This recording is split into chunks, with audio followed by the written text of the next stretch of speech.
So first of all, I would like to thank you for the opportunity of being here with you. I'm really happy to see a lot of people attending this workshop every day. I didn't participate on Tuesday. You know why? Probably you know why, because my country was playing in the World Cup. But I'm following every day with a really expectation of this workshop. I was really interested in, and I'm really happy to be here with you today as a presentator. And also I would like to thank Pastor Ivan. Probably I don't know if you know, but when we were preparing this idea, well, he presented to me this idea 2 or 3 months ago, and he asked me what topic I would like to share. And I said to him, I would like to present narrative text. And he said, oh, I also would like, I would have love to do it, but it's okay. So he gave me the opportunity for this topic. So, but that's why I would like to thank him, because he's also my mentor in my placement that I'm doing with the Irish Mission. So let's go to the main point that the reason that we are all together here, to understand a bit more about how to read the narrative text, or how to read the Bible, in this case, narrative text. I would like to share my screen. So the topic of today is narrative text, or how to read narrative text. So biblical narratives are basically half of the Bible, or more, or 40% of the Bible is full of narrative text. In a basic form of narratives, they have characters that are setting and going through a series of events, and their primary goal is to communicate a theological message through a story. So we're going to see a few tools to understand how to read in a better way biblical stories or biblical narratives. And the first thing we should know is that we are not watching a security camera or footage of these ancient events. We are not watching a National Geographic or History Channel. We are watching, or we're going to read stories. And why is this important? Because the first picture it came to my mind when we talk about biblical narratives is a picture of a tree. And the first question is this a tree? What do you think? Is this a tree? So the first question that comes to my mind is this tree, and why this tree? So the first question is this a tree? To be fair, is this a tree? Well, it's not. It's a picture of a tree. It's a symbol or a representation of a tree. Somebody took a picture, somebody shared on internet, and we say it's a tree, but it doesn't have the leaves. It doesn't have anything you can touch. You can only see it, and it's like a representation. And probably somebody edited this picture to put some details and to modify some characteristics of this picture that represents a tree. And the person who edited this tree has an idea in his mind in order to how to edit this tree or this picture, so it can represent a better way or not, or represent an idea of this tree. So there is a theologist called John Seilhammer, and he says, a photograph of a tree is a good example of the distinction between a text and the event depicted in it. A photograph is a representation of a tree, yet it doesn't have bark and leaves, nor is the sky behind the tree a real sky. So the same can be said of the biblical narrative text, to say they represent events, but are not the events themselves, is simple to recognize an obvious fact about biblical narratives. They are texts, which means we stand not before events, but representations of events through words. And this last phrase, we stand before representations of events through words. And why is this important? Because when we are watching a movie, or when we are watching, how to say, a work of art, we focus sometimes in the details. And we have this example of the Titanic. Let's imagine that we are a Titanic survivor. We are sailors, and we see the Titanic movie. And what do you think a sailor will say? Oh, this is an excellent movie. Probably, I'm really enjoying it, and probably everything in the movie that is shown, it represents factfully or truthful the idea of the story of the Titanic. But in the opposite hand, we can also be like critics in the cinema, you know, those person who dedicates their life to understand the plot, to understand the strategy behind the movie, where the main focuses, the main pictures, the strategy of the director to put some dialogues and movements in the movie. So why I'm saying this? Because the Bible or the narrative texts are like they are basically a work of art. The author of the Bible, or the author of one of the books of the Bible, he first thought the strategy on how to represent the story that he's going to share. If we think, for example, in the book of Genesis, that is, to me, one of the one I like the most. The author of the Genesis is always thinking in his strategies to communicate his story, or to shape it in a better way. So today, the idea for this presentation is to have better tools like critics of cinema, but with the biblical text. What we are going to do is to have a battery of questions. We're going to, how do you say this? We're going to understand a bit more the biblical art behind the narrative text. And the idea of today's presentation is, first of all, defining some concepts about biblical narrative texts. But the main focus, or the main objective of this presentation, is not the technicisms, it's not the content, indeed, is that after all this presentation, you could have a series of questions, a series of questions, or we call it battery of questions. So when you finish this workshop, and when you go to the Bible and to a story, a micro story, we call it, we're going to see it later, you could have like a list of questions next to you, so you can ask the story with these questions. So it's basically a guide. So when you get to the Bible itself, you can have like a help or somebody or something to help you when you get into the Bible. What I'm not going to do is to go deep with the ancient language. And why I'm saying this? Because we need more tools to get in that part. And as I recognize that probably most of us, we don't have all the experience in Hebrew or Greek, but what we have is the opportunity to understand in a narrative way the text of the Old Testament or the New Testament too. So basically, we're going to look for for a list of questions.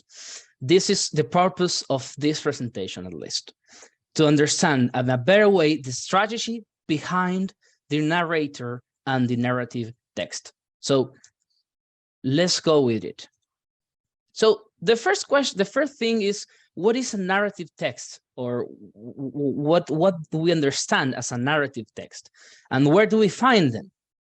So the first topic on this idea is that narrative text, you can find it in most of the Old Testament, in most of the historical books. So we can call it like Judges, Ruth, Esther, Kings, Samuel, and moreover Chronicles, Ezra, Nehemiah, Haggai, and so on. Sorry, Haggai no.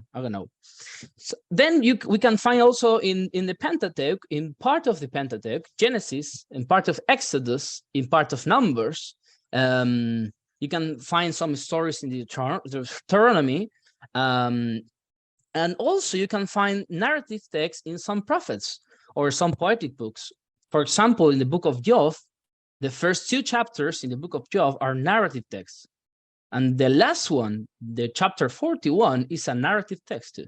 And interestingly, the rest of the chapters are poetry. So the author of this book, he thought, oh, I'm going to prepare a book where you can have a story to understand the poetry. And then when you finish to read the book, you will have another part of narrative text, so you can understand the context. So the whole dialogue between Job and his friends are poetry, but the rest of the story is a narrative section. You can also find the narrative books in Daniel till chapter 6. You can find in the book of Ezekiel, in some parts of the book of Ezekiel, in the book of Jeremiah. Most of the book of Jeremiah is a narrative text. You can find, for example, in the book of Isaiah in 2 or 3 chapters. So you have a lot of places in the Old Testament and in the New Testament too. The Gospels and the book of Acts are basically a narrative text with parables in the middle. That is the topic from tomorrow, not for today. And in the book of Revelations, you can find also 1 chapter or 2 in narrative pattern or narrative design. So basically, the whole Bible is full of this genre. And how do we understand that it's a narrative text? Or what is a narrative text? Well, basically, a narrative text contains 3 simple features or characteristics. These three features or characteristics are the plot, the characters, and a frame. So when we say sorry, when we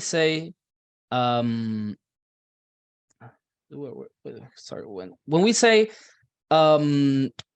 plot, we are saying that it's the arrangement of characters and events within a narrative to communicate a message. A basic plot starts with a character in a setting.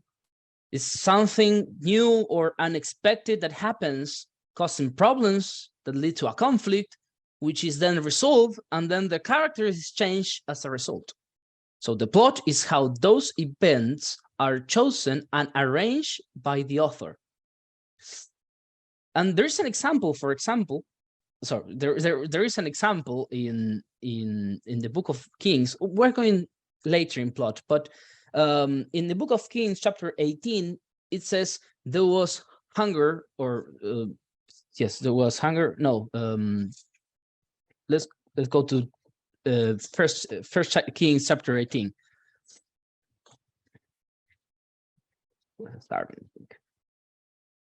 There was a famine. That's what the word. Sorry, my English sometimes, So First Kings chapter 18, it says, sometime later, verse 1, in the 3rd year of the famine, the Lord's message came to Elijah. So if this will be a chronicle or just an explanation, the author will have explained that the famine came because a bad economy, the famine came through, I don't know, bad political issues or religious choices, but it's not a description. It's not a characterization. The idea of a plot is this event, the famine, provokes in Elijah to send a message that came from the Lord to talk before Ahab, and then the whole story of this famine is not a story of famine. It's a story of how Elijah faced the king and the Baal's prophets. So that's why it's a plot, because we have a conflict that started with a famine, and then the famine provoked this conflict, and then this conflict is resolved, and when they resolve this conflict, it starts a new conflict, and so on and so on. This is the plot. This is the idea of a plot, and in narrative text we're going to find this. We're going to talk about later about plot. We also have characters. We can find, for example, in this only verse, we find Elijah and the Lord. So we have 2, and then we're going to find 3 with Ahab. and then we're going to find Obadiah, and so on and so on. So the plot is also made of characters that are related to each other in this beautiful plot. And we have also a frame or a framework. So the frame is the context where this plot is set. So this is a narrative text. This is a narrative text. And when we talk about narrative text, we have to separate two concepts. And I would like to be clear with this, because in order to understand other concepts. When we talk about narrative, we talk about narrative story and the history told. What do I mean with history told? I mean the history that is behind the story itself. And this is really easy to understand when we go to the Gospels. And this concept is synoptic Gospels. When we have a story in the Gospels, or a parable in the Gospels, or a teaching in the Gospels, and we want to understand it better, what we should do is to compare Mark, Luke, and Matthew in order to see the differences and the equal things. So there's an example, there's an example that I show here in the slide that we can find in Mark chapter 12 and Matthew chapter 21 and Luke chapter 20 in the parable of the vineyard.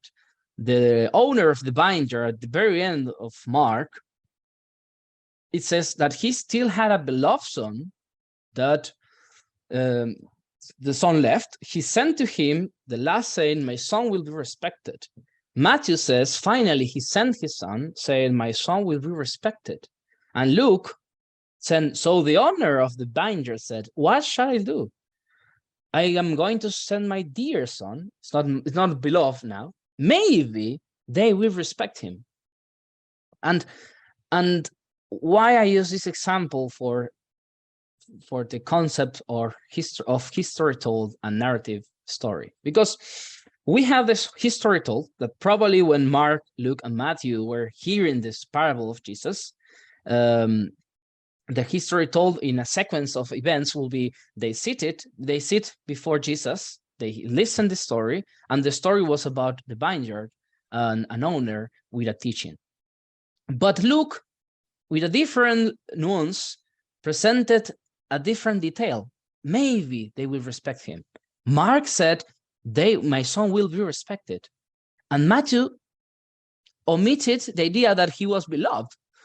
And that was his last son.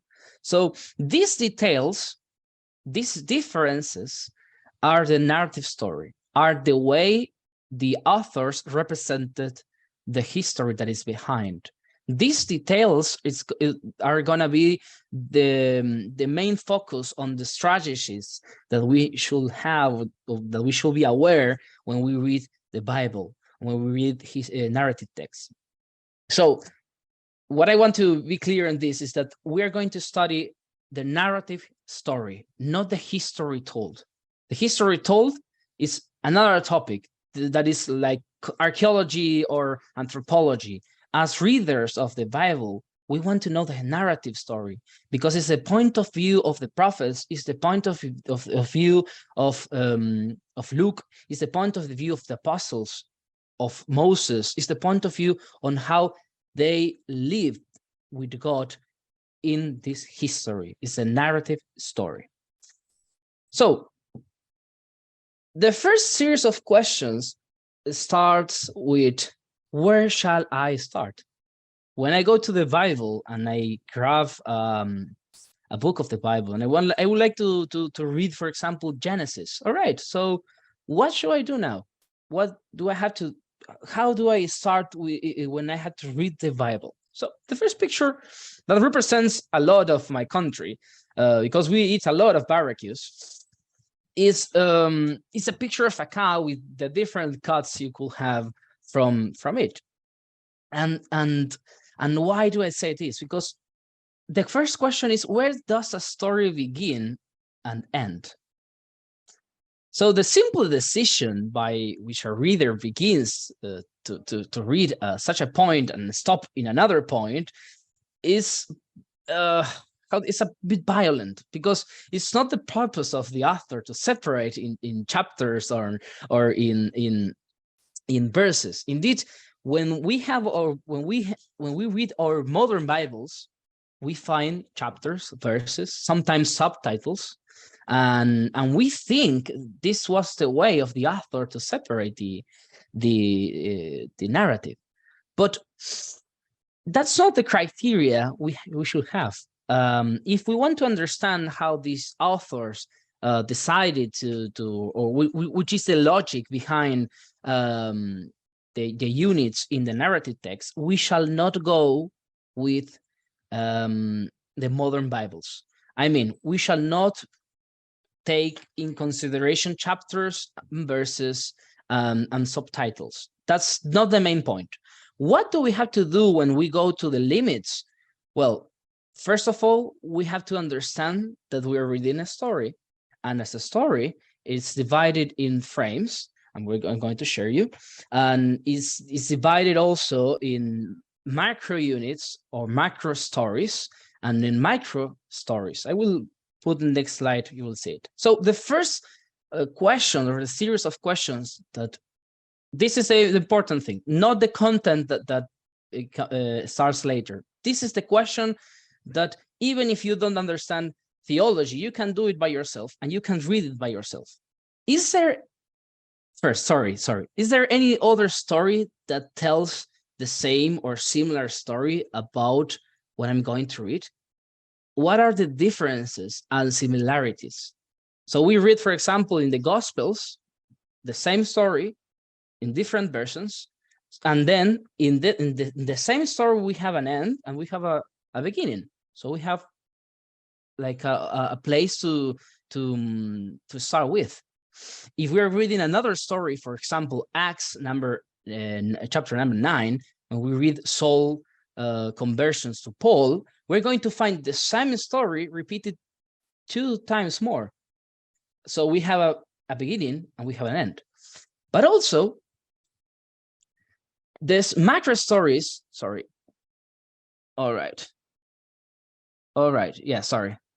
I made a mistake with the slides. Probably they mix. So, so this is the first questions, the second questions of the limits. Where is the limit of my text? And what is the structure within the same story?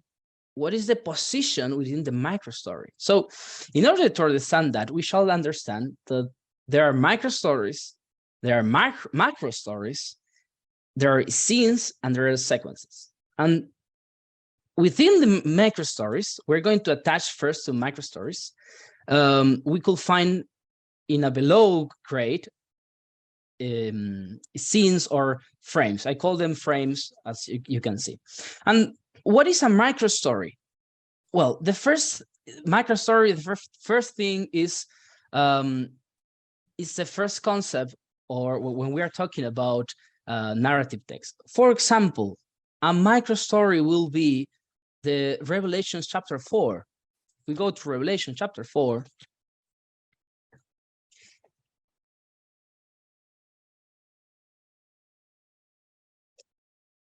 Revelation chapter 4.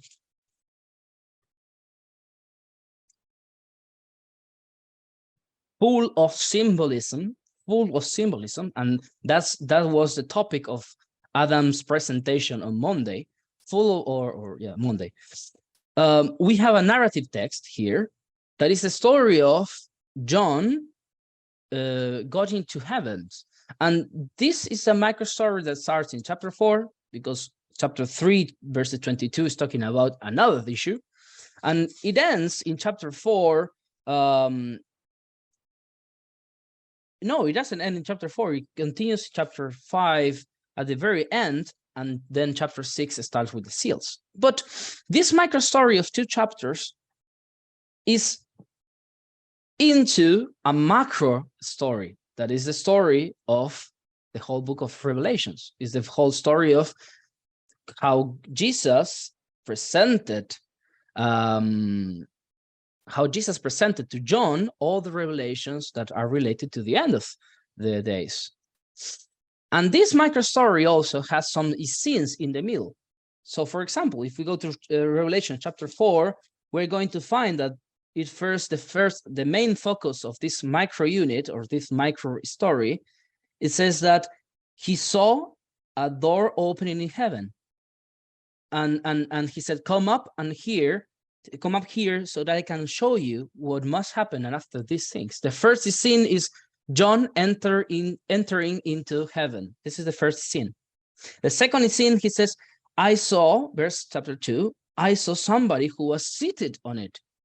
So imagine that this is like a camera who's pointing for the first scene to John, and then the camera shows the Son of Man, and then the camera, it says in verse 3, verse 4. Where's my 4? Verse 4, here. Yes. In a circle around the throne were 24 other thrones, and seated on those thrones were 24 elders. So the camera now zooms out, and you can see the whole picture. And then the camera goes again, focus on the Son of Man, showing the 4 spirits and the Son of Man. And then the camera zooms out again to the whole picture in heaven. So why I'm starting with this? Because we have in every narrative text a beginning and an end.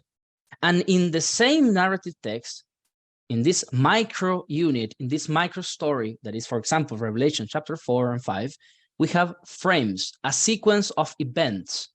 And this is important to notice when we are reading the Bible. What are the sequence of events? What are the main focus on the camera? Like, where does the camera goes? Where does the camera goes to another point in the story?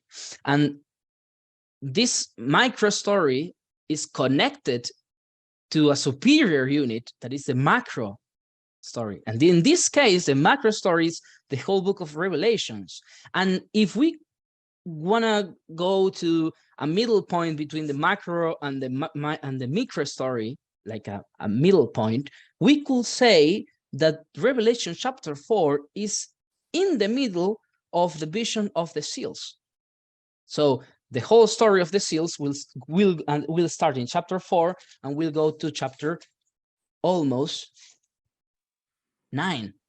So we have, this is the whole sequence, and this is important to understand the context of the narrative text. This is called literally context. But what I said first, that the main point of this presentation is not to understand the technicisms or the context. What is the main point of this presentation is that we, at the end of this presentation, you could have this question: where is the limit of my text? So when I go to Genesis 22, we're going to use Genesis 22 too. Let's go to Genesis 22. Genesis chapter 22. If I grab this text, for example, and I would like to understand it better, how do I know where's the beginning of this story?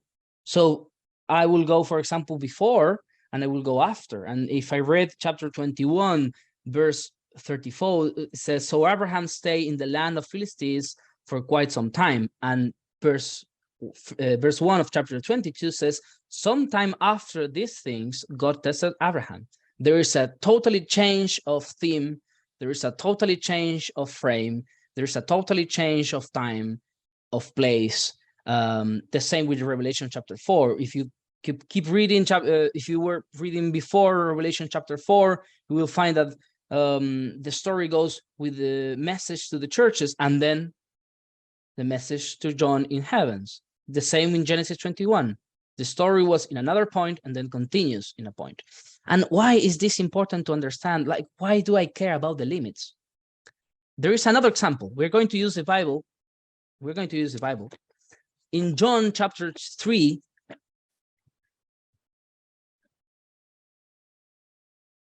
in John chapter 3,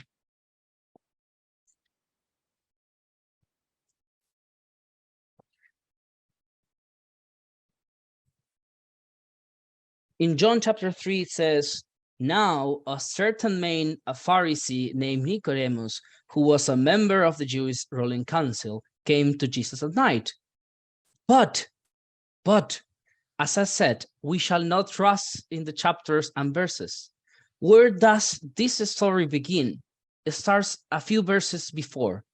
In chapter 2, verse 23, it says, now, while Jesus was in Jerusalem at the feast of the Passover, many people believed in his name because they saw the miracle signs he was doing. But Jesus will not entrust himself to them because he knew all people. He didn't need anyone to testify about men, for he knew what was in men. And then a man came at night asking for miracle signs. So where does the story of Nicodemus starts? In chapter 2. That's why it is important to understand the limits, because now we know that Jesus knew what was in Nicodemus' heart. He was believing in Jesus or in God through signs, and God knew it from a few verses before.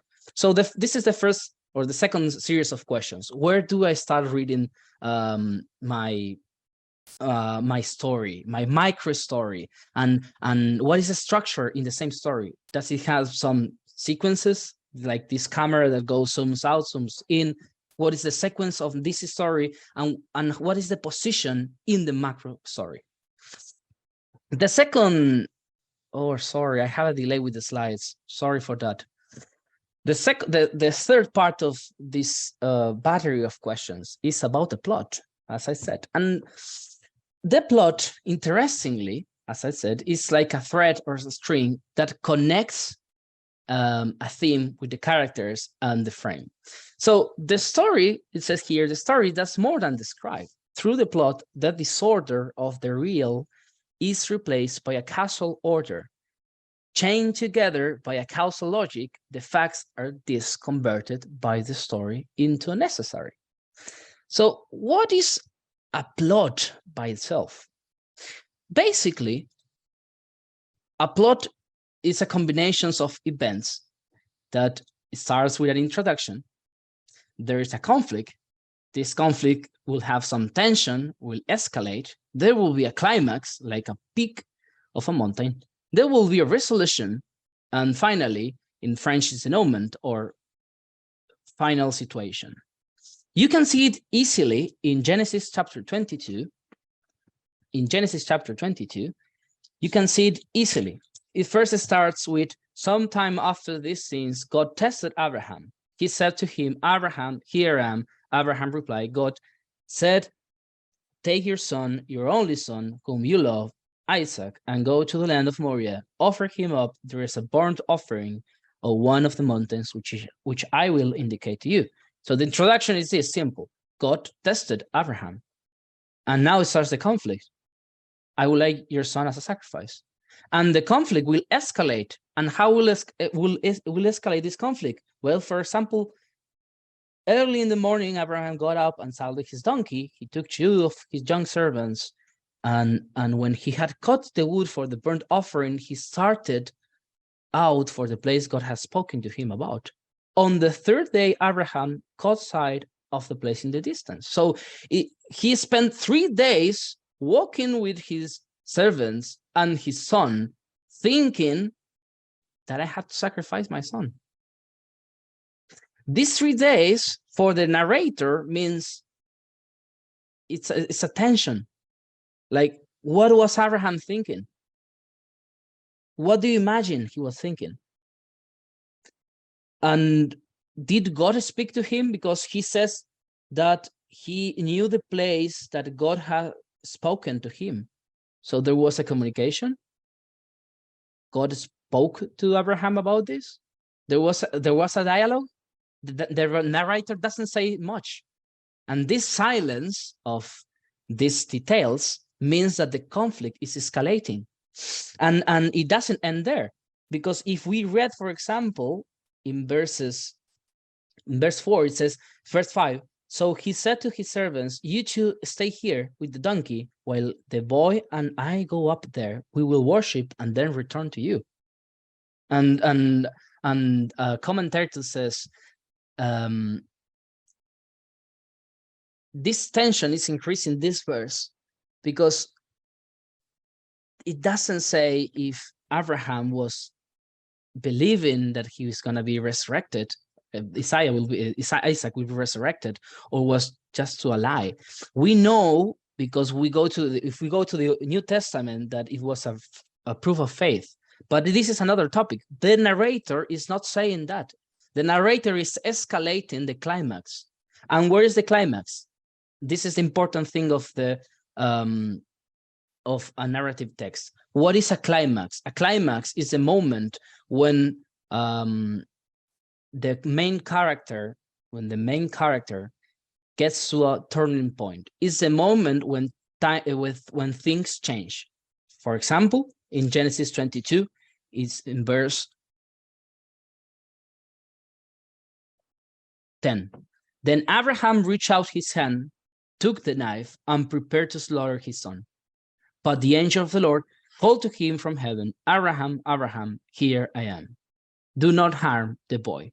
The angel said, do not do anything to him, for now I know that you fear God because you didn't withhold your son, your only son, from me. This is the climax. This is the transforming action or the turning point. This is the moment when, if you read, for example, in the Gospels, when Jesus heals somebody and this person starts to solve his life. And this person starts to changing all his life. This is a moment after this climax when we start to see that God blesses Abraham, God blesses his descendants, and so on and so on. This is a simple story. This is a micro story in the context of Abraham's life. This is the macro story. And maybe it's so simple to understand the Bible with the plot, climax, resolution, and a starting point or whatever. The thing is, when the plot are mixed, when you read a story that at the very next moment goes with a problem. And this is, for example, the case of Joseph. Joseph is sold to Egypt. It has a climax when he's left into a hole. He's now sold to Pharaoh. He got a place in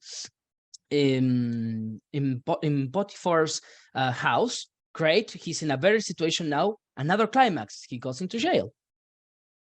And so on and so on. And the story goes into a plot behind a plot behind a plot. This is like a chain of mountains.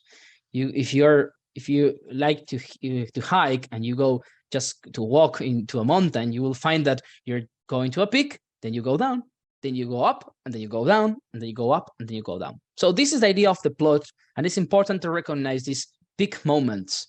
And what will happen if you miss, if you don't get the correct climax? Well, sorry. It's the same with the story of Gideon. Where's the story? The main point of Gideon's story, the climax of Gideon's story is not that he asked for a sign. The plot of Gideon is that he was testing the Lord, because he already got a sign when Gideon was commanded to save Israel. God showed himself as the angel of the Lord in a burning altar. He showed the first sign, and then Gideon asked again for another sign, for two more, and God, because he's a merciful God, he showed him two other signs, showing that even to a person without faith, God is merciful. So this is the idea of plot and plot and how to say this, climax and starting point and so on. So this is a question. Oh, sorry. I don't know what happened with my slides. I would like to apologize. Yes, I have it here. I would like to share my draft that I have.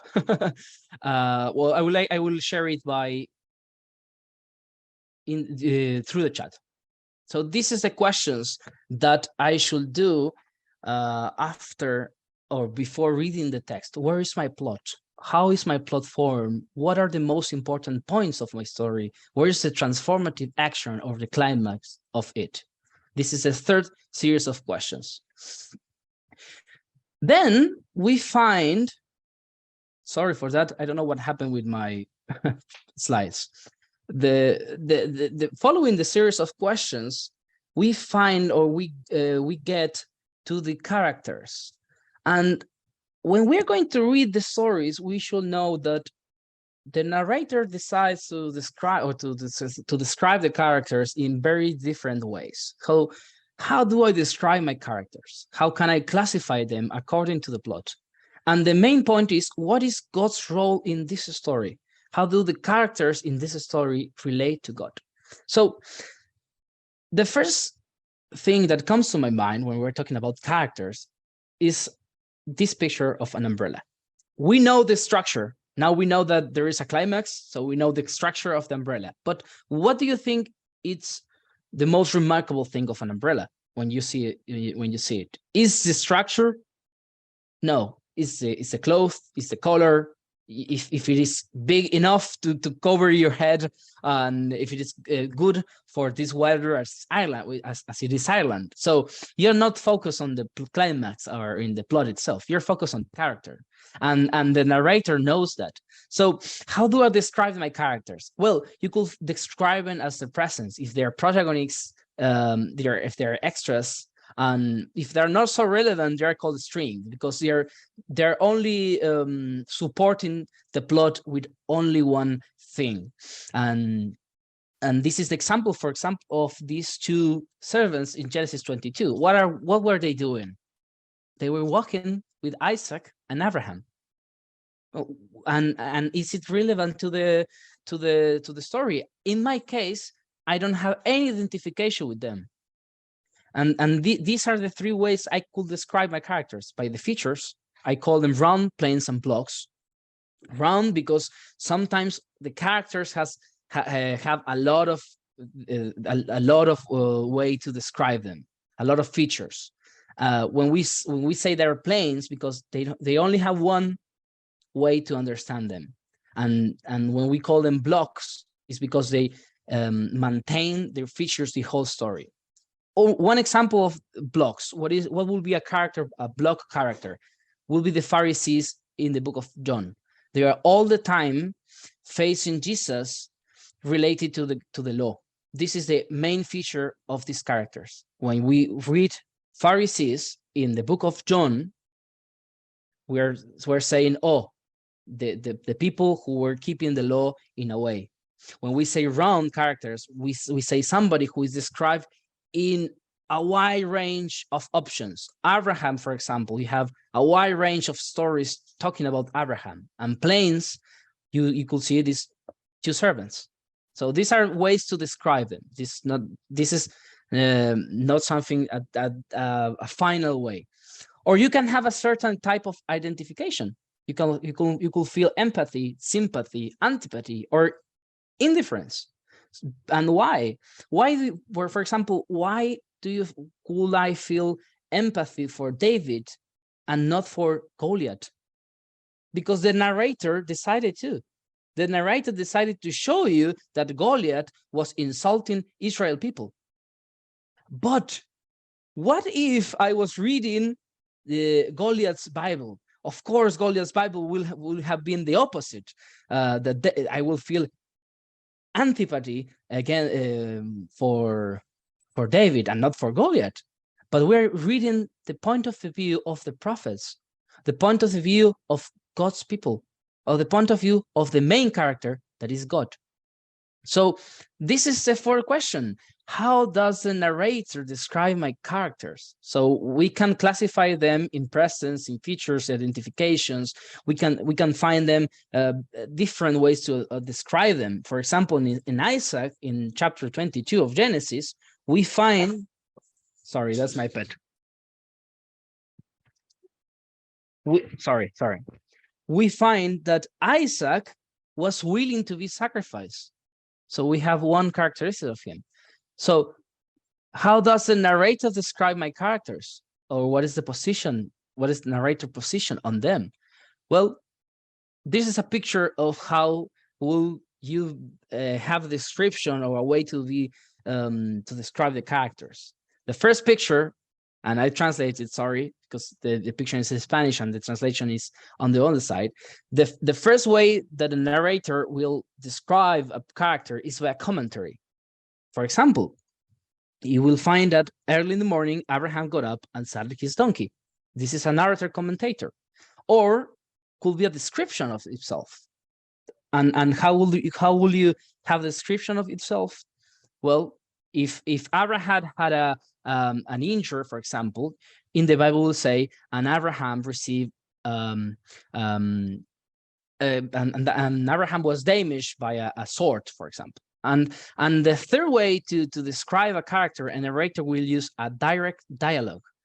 And this is the example of Abraham talking with Isaac. They were talking about the sacrifice that Isaac was about to be sacrificed. This is the way that the narrative is describing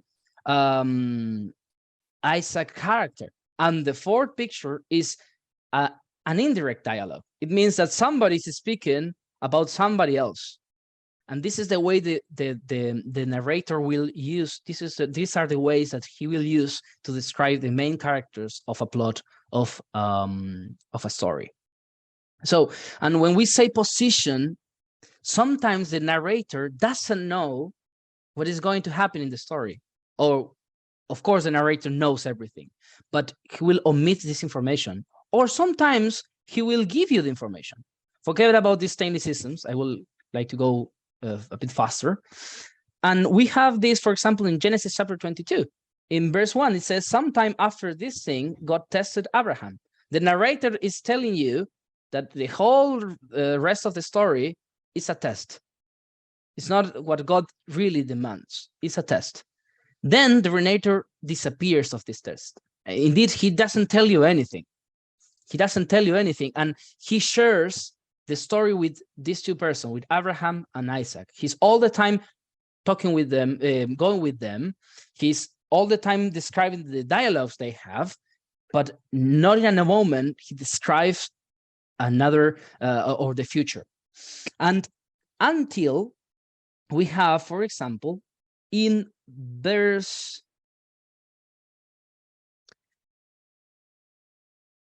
13, Genesis 22, it says, Abraham looked up and behold,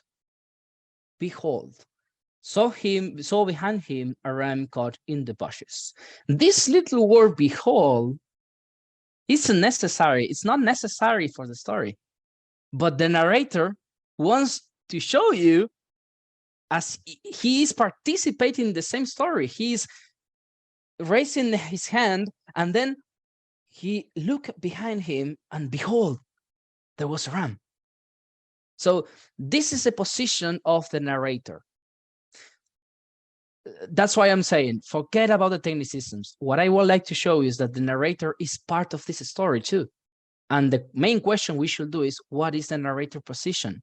How does the narrator describe my characters? Is using dialogues? Is sharing the experience with them?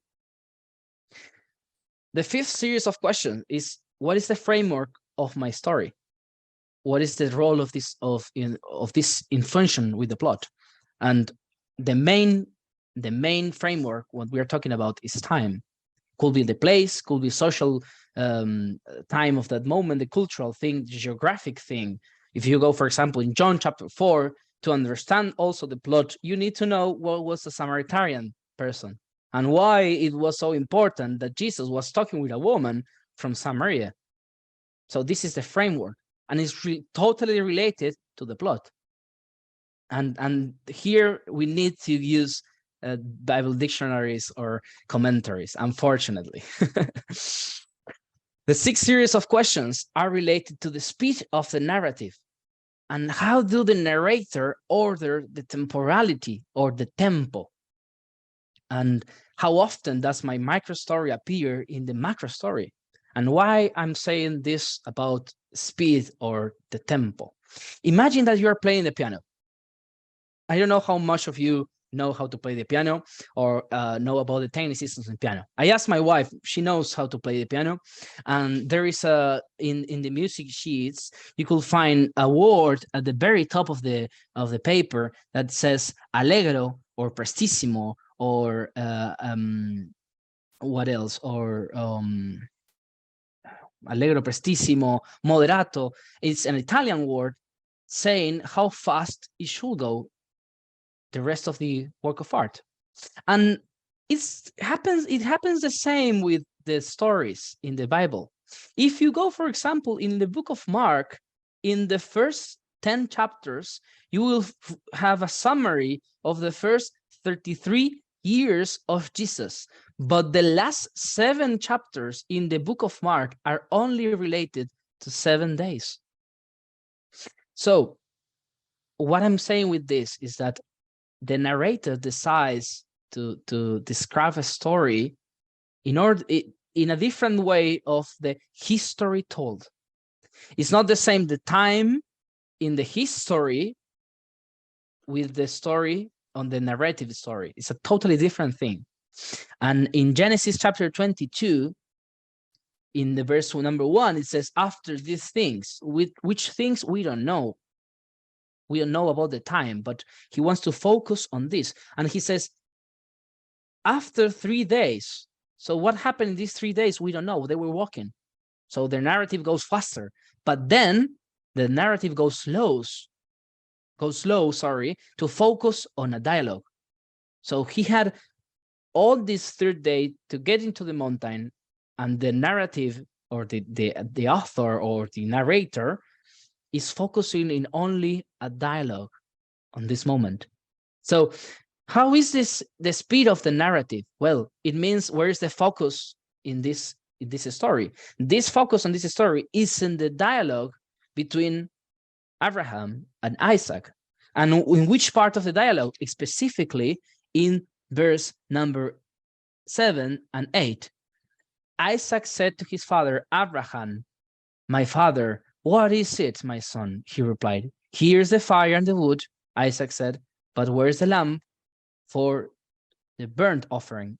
And Abraham replied, God will provide from himself the lamb of the burnt of my fearing, my son.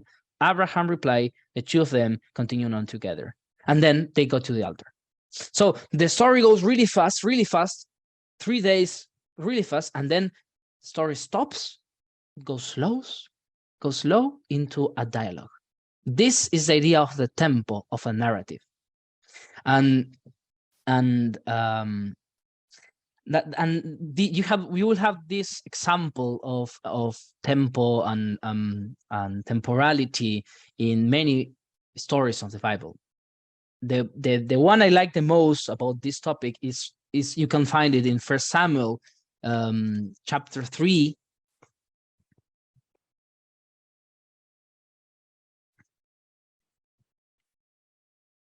First Samuel chapter 3. Sorry, First Samuel chapter 4. No, yeah, chapter 3 to 4. Chapter 3, verse 18 to chapter 4, verse 1. Says, so Samuel told him everything. He didn't hold back anything from him. Eli said, the Lord will do what he pleasures. Samuel continued to grow, and the Lord was with him. None of these prophecies fell on the ground unfulfilled. All Israel, from Dan to Beersheba, realized that Samuel was confirmed as a prophet of the Lord. Then the Lord again appeared in Shiloh, for it was in Shiloh that the Lord had revealed himself to Samuel. Through the messages from the Lord, Samuel revealed the word of the Lord to all Israel. And why do I connect this with the temple? Because in Samuel chapter 7, verse 2, it says, it was quite a long time, some 20 years in all, that the ark stayed at Kirjath Jearim. All the people of Israel longed for the Lord, and Samuel gets into action again. So we have like 3 chapters where Samuel disappears, and these 3 chapters are 20 years in the history. In the narrative are only 3 chapters, but what was Samuel doing in these 20 years? It doesn't say much. It doesn't say much. And if you read these 3 chapters, you will realize that the people of Israel, they had a lot of problems related to the ark. But we find the clue in chapter 3. He was given the message all through Israel. Doesn't give any details. There is a silence of the narrator. And that's why I think this silence is completed in chapter 7, verse 2. All the people of Israel long for the Lord. And this is because of Samuel. We don't have details of what he was doing, but we know by the silence of the narrator that he was doing something. So this is the speed of the narrative. That's why I'm saying you don't have to get the technicisms of this presentation. You have to have these questions. These are the main topics. And the last topic, and I think is the main and the most important thing, and it's related to the point of the view of the story, of the narrator story. And it's related to something it's called intertextuality. And as we don't have enough time, I will only have, we'll give one example, and that you can find in Genesis chapter 37.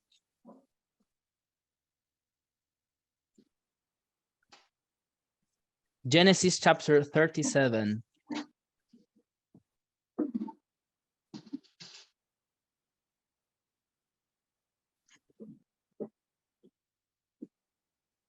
Genesis chapter 37, verse 22. Verse 21 and 22. It says, when Reuben heard this, he rescued Joseph from their hands, saying, let's not take his life. This is a story of Joseph being left into the hole. Reuben continued, don't shed blood, throw him into this cistern that is here in the wilderness, but don't lay a hand of him. Why do I share this passage? Because Reuben was saying, don't shed blood. And the question that I have to do as a reader is, what was Reuben thinking when he was saying this? Is there any other related thing with blood? And yes, there is. And it's in Genesis chapter 4, in the story of Abel. The innocent blood of Abel being shed into the ground. And God, after the story of Abel, saying, if you kill somebody, I will demand your blood. And Reuben saying, oh, no, we shall not shed the blood, because if not, we're going to be killed. So this topic, this idea of thinking in a way like connecting 2 verses in the Bible is called intertextuality in general terms. What I mean is that sometimes narrator demands from the reader, it means demands from us to know the whole Bible, or big portions of the Bible, to understand a topic. In this case, the innocent blood. What does it mean, an innocent blood, in Genesis? Well, you have to go to chapter 4, and then you have to go to chapter 9 to understand. And then if you want to understand what Reuben was thinking, you have to go to Genesis chapter 42, verse 22, when he realizes that even if we let him in the hole, it means that we were killing him. So this idea of intertextuality is like connected points from all the Bible. Another example you could find in Ezra, in chapter 4.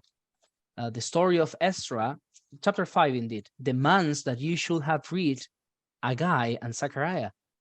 And why do I say this? Because he mentions these prophets. And when he mentions this prophet in chapter 5, so you should have read them. You should have the microchip of Haggai and Zechariah in your head, and in order to understand in a better way. And the best way to study this is with a Bible with reference, a Bible study with references. You know, this Bible that has some reference next to the verse, so you can check if there is if there is a link with other verses. And incredibly, some books of the Bible are totally connected between other books and in the same book. And the best example for this is the book of Revelations. And as Adam said, if you hadn't read the rest of the Bible, you probably wouldn't understand the symbols in the book of Revelations. And the same happens in Isaiah, for example, 25, when Isaiah is talking about the big beast, the Leviathan, and what is a Leviathan. So you shall go to the book of Job to understand what he was saying about this big beast, and so on and so on. In Genesis chapter 22, in the story of Abraham, we have the same issue here when we read the blessing. Why? Because God is connecting the same blessing he made to Adam and Eve, the same blessing he made to Noah's family, the same blessings he made to Abraham at the very first of his time of his story, and now he's updating the updating the blessing. It's like a new blessing, but it's an update of the old one, and this is connecting the points of the whole Bible. So this is a 7 series of questions. Where is the narrator in the story, or what is the narrator points of view of this account? Well, for the narrator here, now it shows that Abraham is not only a bless for his it's not only he will only have a blessing for himself and his descendants, he will be a blessing for other nations. This is a new update, and this is the narrator's points of view.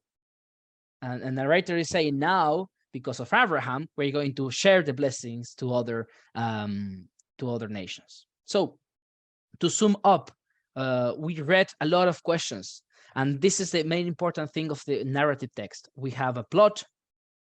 I'm going to back. We have a plot, we have characters, we have a frame, time, geography, and a social situation. But we have one more person in this story, that is God, and the point of view of the narrator. So when we go to these books, we shall ask all these questions, or we should, at least we should have them in mind. What is the narrator? Where is the narrator? What is he doing with the characters? What is the main point of this story? What is the climax of this story? And how this situation got resolved?